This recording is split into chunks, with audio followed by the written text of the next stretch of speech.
já estava conversando com o nosso entrevistado aqui, matando algumas curiosidades. O Alexandre Brandão, gente, que é consultor nessa área de energia. Tudo bem com o senhor? Tudo ótimo. Obrigado pela presença. Porque todo aquele incentivo que foi feito lá no passado, vamos trocar essa energia por uma energia limpa, uma fonte limpa. Agora, esse discurso parece que ele se perdeu um pouquinho até com a taxação. Que forma o senhor vê isso, essa proposta do governo? Então, a geração própria, ela nada melhor do que você deixar de pagar a energia e você consumir ela, a própria energia produzida. Porque você vai ter uma economia mensal. Como esses sistemas eles duram 25, 30, 40 anos, é uma economia para a vida. Então, hoje, uma residência que gasta R$200 por mês, ela passaria a gastar somente 50, por exemplo, com uma instalação dessa. E essa economia de R$150 por mês durante 25 anos faz muita diferença, né? Então, não é só pelo apelo da energia limpa, mas pela economia que o cidadão também tem no bolso hoje, porque a nossa energia no Brasil é uma energia muito cara, né? Falando em economia, já que o senhor deu a deixa aqui, é um investimento que se faz, mas esse investimento se paga em quanto tempo, mais ou menos? Eu estou falando de residências, tá? Isso, perfeito. Geralmente, uma residência se paga um investimento médio de R$20 mil, R$10 mil. Existem fontes de financiamento para isso também, para quem não tem essa possibilidade de fazer essa implementação. E hoje em dia, poderia se considerar de 3 a 5 anos como retorno desse investimento. Entendi. Porque a energia da residência ela é bem mais cara do que a energia de uma indústria, por exemplo, que levaria aí os seus 5 anos para se retornar ao investimento. Numa residência, até 3 anos é possível se encontrar. E o que os clientes do senhor têm falado a respeito dessa proposta da ANEEL? Então, imagino que é só lenha, né? É verdade. Existe uma probabilidade muito pequena disso acontecer de fato, mas a gente até fala, né, que do Brasil até o passado é imprevisível, né? Então é difícil você prever exatamente o que vai acontecer nessa normativa, o que ela vai, né, e quais as mudanças que isso vão acarretar. Mas é interessante se pensar nisso, porque houve uma procura muito grande de energia nesses últimos tempos, justamente para o cliente poder se conectar naquilo que já existe, naquilo que já é previsto, né? E aí com essa taxação, né, ou eventual taxação, né, isso é interessante de se pensar e discutir, porque o governo ele precisa ver isso de uma forma até um pouco mais holística.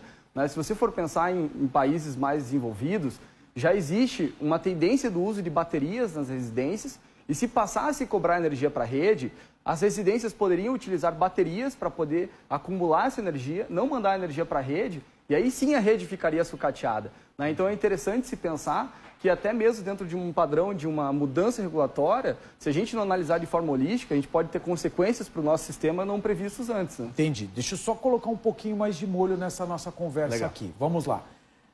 Esse sistema, até hoje, ele é subsidiado, não é? Na realidade, o sistema ele acaba sendo utilizado, a rede, porque o que acontece? Quando eu produzo energia solar durante o dia, eu automaticamente produzo e consumo. Só que eu gero mais energia durante o dia para eu consumir durante a noite. E eu jogo essa energia para a rede e depois a rede me devolve. E eu não tenho nenhum custo de uso da rede, de fato. Na realidade, talvez a palavra... Exatamente. Aí o senhor já está me antecipando, porque onde eu quero chegar o pessoal de casa entender. Se essa energia solar é subsidiada, alguém está pagando a conta. Deduzo eu que seja eu, por exemplo, que não tenho painéis na minha casa. Eu pago energia elétrica. Então, eu estou pagando para quem tem painel solar, certo? Na realidade... Na realidade existe uma diferença nesse sentido, porque quando você fornece essa energia para casa, quando eu sou, por exemplo, teu vizinho e produzo essa energia, né, eu estaria dando uma energia também de forma gratuita. Então, no final da história, por mais que exista, sim, um subsídio, esse subsídio, no final das contas, é compensado. Porque quando eu produzo, eu também estou subsidiando uma energia mais próxima da tua residência. Então, no final, no balanço das coisas, na realidade, uma coisa acaba compensando a outra. É que eu queria chegar lá porque não haveria uma espécie de justiça ao cobrar, ao taxar esse tipo de utilização, porque, afinal de contas, todo o investimento na rede foi feito para que, lá na ponta final, a pessoa receba essa energia elétrica. Não é verdade? Por isso que essa discussão é pertinente.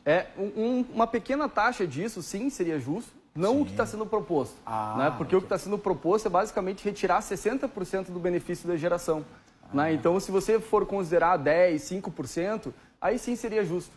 Agora, hoje estão sendo cobrados, né, a proposta muito mais daquilo do que seria a justiça. E de onde o senhor está tirando esse índice? De outros países onde essa legislação já funciona dessa forma? Só para eu entender. Perfeito. Em outros países, essa fonte de energia até ela foi muito mais incentivada do que no Brasil. Né? Porque no Brasil existe sim essa questão de não pagar pela energia enviada pela rede, só que de toda forma, nos outros países há até um incentivo fiscal, eventualmente até nos Estados Unidos, que se dá dinheiro para você instalar, o próprio governo dá dinheiro, a Alemanha também paga para você, né, ou até então pagava energia para você produzir. Então lá sim existiam subsídios. No Brasil isso basicamente é uma conta de empréstimo e devolução, né? Eu vou aproveitar aqui, já que a gente está tratando desse assunto, e mostrar aqui no telão do Paraná no Ar a Universidade Federal do Paraná, que está inaugurando a maior usina solar fotovoltaica, que fica no estacionamento aqui da Federal. Vai permitir uma economia de R$1,5 milhão por ano com energia elétrica. 50% do atual consumo do campus Politécnico ou o suficiente para abastecer 722 residências. É isso que nós estamos mostrando aí. Você já conhece aqui? Sim, foi a gente que implementou nesse projeto, né? A gente que fez toda a estrutura de instalação, né? Então a gente fez esse sistema, é o maior sistema de carport do Brasil. Né? Então, como? De carport. O que é isso? Que é o estacionamento solar, né? Então você pode ver que isso daqui são vagas de estacionamento, que elas são cobertas e a gente aproveita a cobertura para gerar energia. Então é um sistema muito inteligente, porque você aproveita o espaço, gerando vagas cobertas para quem está na universidade e ainda você produz energia, né, que hoje até nessas reduções de incentivos nas universidades, isso é muito interessante. Né? E uma pergunta que eu vou fazer para o senhor, que é uma pergunta de leigo mesmo, tá? Que eu me fiz quando eu vi a Prefeitura de Curitiba também fazendo esse investimento, que foi lá no telhado novo, nessa reforma que houve. Curitiba mostrou, eu lembro isso, na época da Copa do Mundo que teve no Brasil, foi feito um comparativo para turistas, para mostrar que em Curitiba tinham muitos mais dias sem sol do que com sol.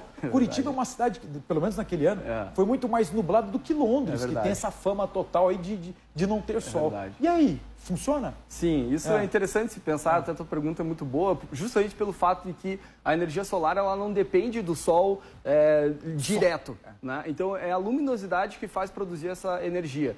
Então, a luz, por isso que se chama fotovoltaica, né? Pelo foto da luz. Então, qualquer incidência de luz é possível se gerar energia. E gera muito bem. Até a gente tem um sistema no aeroporto Afonso Pena, por exemplo, que lá também é sempre nublado. E mesmo assim gera bastante energia, porque eu só preciso da luz. Eu não preciso necessariamente do sol direto. Né? Outra curiosidade, esse investimento aqui se paga em quanto período? Foi feito esse cálculo? Então, esse investimento da universidade foi feito com recursos da ANEEL. Então, basicamente, esse sistema foi feito de forma gratuita, a fundo perdido para a universidade. Então, ele se paga de forma imediata. Porque ela vai ter essa economia usando um recurso que foi subsidiado, aí sim teve subsídio da ANEEL para poder construir essa usina. O senhor mora em casa ou apartamento? Eu moro em casa. E tem? Claro, com certeza. Desde quando? Eu tenho já 5 anos de energia na minha casa. Me explica bem simplesinho como é que funciona na tua casa isso daí. Então, hoje o sistema, basicamente eu tinha conexão direta com a Copel, eu faço a instalação dos módulos e do inversor, o inversor é quem converte essa energia, e esse inversor eu conecto isso na minha eletricidade de casa. E aí minha casa passa a consumir essa energia gerada pela energia solar e toda a energia que eu não consumo eu jogo para a rede e eu acumulo isso como créditos e depois a Copel me devolve isso gratuitamente no final do mês. Então no final da conta, minha conta lá era R$350 por mês de energia, hoje eu só pago 50. E já se pagou esse investimento? Já se pagou? Já, exatamente. Então instalou faz tempo. Então. Faz 5 anos. Outra curiosidade, na tua casa, você abre mão da energia elétrica? Não existe mais energia elétrica ou é um ou outro? Na realidade, elas são conectadas em paralelo. Até existe justamente essa impressão de que quando eu coloco a energia solar, eu tenho que desligar da Copel. Isso não é bem verdade, porque eu passo a produzir energia de forma paralela com a rede. Então eu produzo junto com a rede. Inclusive, muita gente pergunta, se eu tenho energia solar em casa, se cair a minha luz, será que eu continuo produzindo energia? Na realidade, não. Porque o sistema ele tem essa proteção de sempre trabalhar junto com a rede. Ele só é ligado quando existe energia na rede. Isso até por proteções, enfim. Aí, somente com o uso de baterias, sim, você pode se manter ligado com a energia desligada. Bom, tendo em vista que essa polêmica a respeito da taxação ou não, hoje, para quem está nos assistindo, está pensando em fazer esse baita investimento, não deixa de ser um investimento, né? Claro. Vai valer ou não vai valer? Claro, inclusive até aconselhável, né? Porque hoje a normativa ela ainda é conforme prevista. Né? Então, como a gente não tem bem a certeza do que pode acontecer, de fato, né, esse investimento no futuro ele deverá ser reavaliado. Mas hoje vale muito a pena e até indico e aconselho quem quer fazer. Tá certo. Mais alguma outra informação que o senhor queira passar que eu não tenha perguntado? Tranquilo. Tá Excelente. Bom, né? Tá ótimo. Nossa, rendeu uma barbaridade essa conversa. Valeu, Alexandre. Obrigado pela participação. Espero deu a oportunidade de conversar com você em outras situações aí. Obrigado. E conhecer eu não sabia que tinha essa instalação lá na Federal. Bem legal. Bem legal. Pô, do alto ficou bem legal mesmo. Valeu, parabéns. Obrigado pela entrevista.